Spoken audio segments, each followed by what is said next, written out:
Coach, could you talk a little bit about how the running game got you guys established early, a couple big runs on that first drive?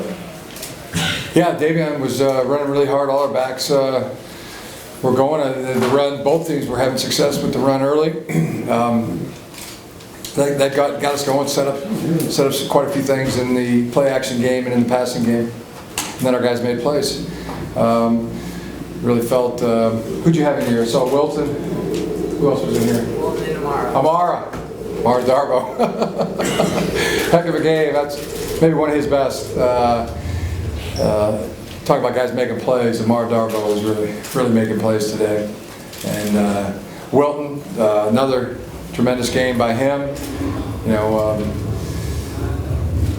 the throw he made before half to Amara on the deep in route. You know, I thought that was especially good after taking a hit, getting knocked down, a pretty hard hit, and then coming back and throwing that one right in the money. Defensively made plays. Guys made plays. 3 out of 4 fourth down stops were huge in the ball game.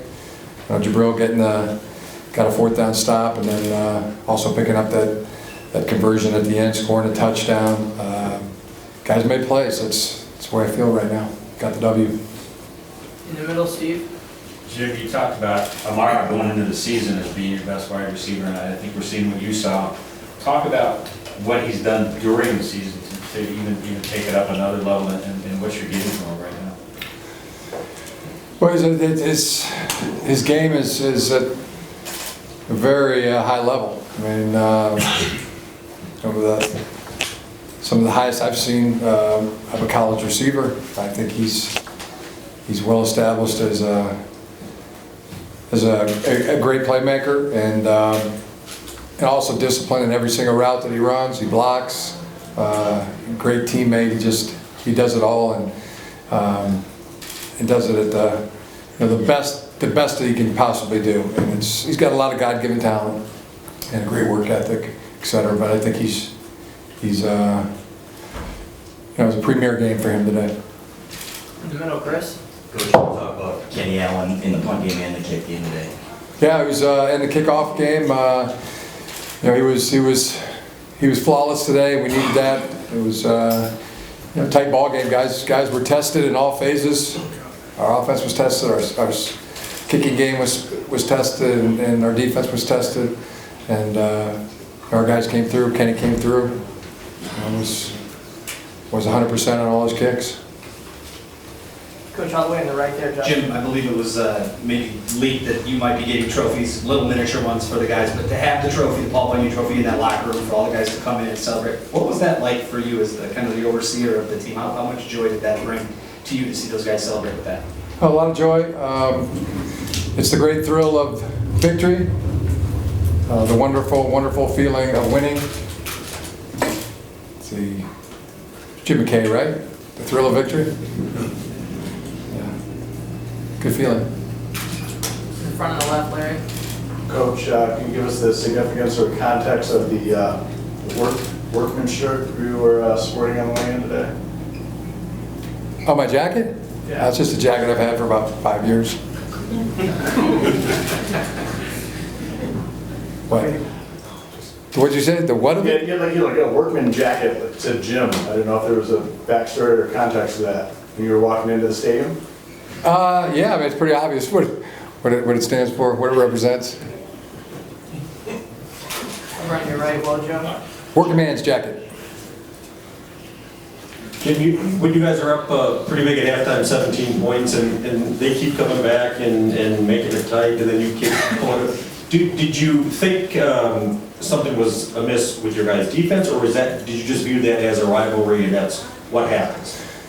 Like I said, we were tested in all phases, and we were sure that was going to be the case, and our guys made the plays throughout the ball game. Really, I mean, from start to finish, our guys made a few more plays, but it was a good tight game, and good for our guys to be tested that way, and good for them to come through.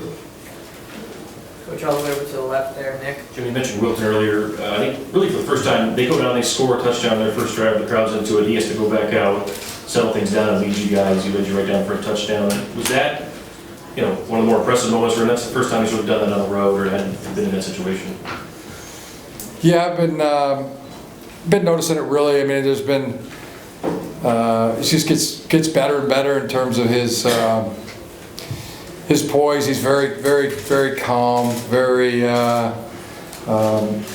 very strategic. He's thinking the whole time, and he's able to operate at a very, very high level.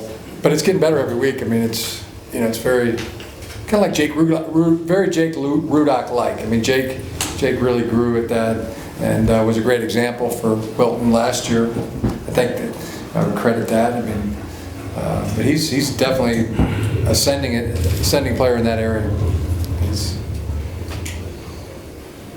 Coach in the back right here, Fred.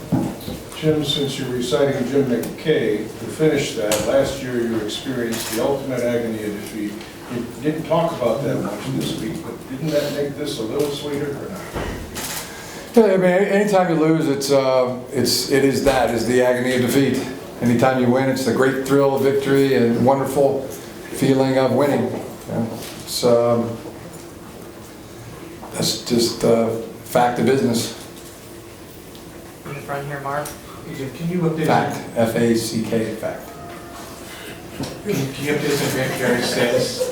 Did he travel here and why not? What did I say, F-A-C-T? Yeah. Correction, I stand corrected. F-A-C-T. Jim, can you update us on Grant Ferry's situation? Was he here today? And, No, is that a discipline situation? wasn't here today, Mark. Is that a discipline situation? He wasn't on the travel team, Mark. Any other questions? Oh, Mitch. Jim, I'll throw two in here if I can. First of all, on that last play when they went for the two-point conversion, what was your understanding as to why they were doing that? And secondly, in a more broader sense, a lot of guys who have held your position before or at Ohio State or Michigan State, they say, part of his job is you got to beat Michigan State, you got to beat Ohio State, you got to win a Big Ten title. Do you hold with that, and if so, how significant is this as the first time you've done one of those three things on your checklist? So those two questions. First part of that question, when I saw they were going for two, we called a timeout to get our defense back on the field. Second part of that question, I mean, it's we treat every game like it's a big game. We treat every game like it's a championship game, and fortunately, our guys made the plays today. The credit goes to the players. Also, the assistant coaches did a tremendous job. Really proud of everybody, all our staff, and now it's onward. Did you understand the two-point conversion, like what they were trying to do with that exactly? Given where we were in the score, what that was going to do versus just kicking the point? No, I mean, you have to understand what they were, trying to get 2 points. Was what they're trying to do. Period. Got time for one or two more, go all the way to the back of the TV. Now in the second half of the season here, you guys have 3 big-time road games. This was the first of them in a hostile environment. Did you see the composure and attitude you'd like to see from your team today? I thought our guys played really good, solid football, and made big plays, made plays. That's the way I look at it. I was really proud of them. Really proud of the way they played. I thought they performed admirably and got the W. But yeah, did they play with composure and poise? And I thought so. Yes. All right, no more questions? Thanks, Coach. Good. Thanks.